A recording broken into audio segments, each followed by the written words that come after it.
მარიამ, რომ მივიდოდეთ მეგობრებთან სათამაშოდ, სათამაშს წაიღებთ. Wavelengths, ჩემს ყოველ თამაშს აუცილებლად. კიდე წავიღებდი მისტერიუმს. Codenames წავიღებდი, სიტყვებს და სურათებს აღარ ერთად დავურებდი და ისე ვთამაშებდი. რომელ თამაშს ათამაშებდი ადამიანს, რომელსაც გინდა რომ სამაგიდო თამაშები ძალიან მოეწონოს? მე ძალიან მიყვარს, მატარებით რა ქვია?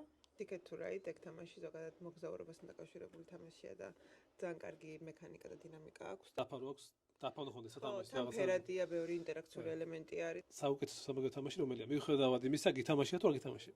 ეს ძალიან რთული კითხვა. რეიტინგში ვიცი რომ არის Gloomhaven-ი. სხვა შორის ჩვენი Wi-Fi-ის სახელი ეგ არის სახლში, რატომღაც ვიღაცამ მოიფიქრა. პაროლი მოგწერეთ. ძალიან მომწონს Terraforming Mars, მიუხედავად იმისა, რომ მხოლოდ ერთხელ მოგხსნა თამაშები სატესტოდ და კარგი გახსენებაა, რომ კიდევ ვითამაშოთ.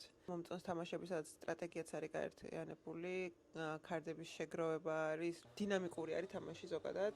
აზარტი რო არის თამაშში, რომ შეგიძლია ნებისმიერ დროს შემოატრიალო, ეგაც დამატებით მუხტს აძლევს თამაშს. და შენ დაგავით და შენ საყვარელი თამაში. Wingspan. Wingspan რატო არ გამახსენე? კაც.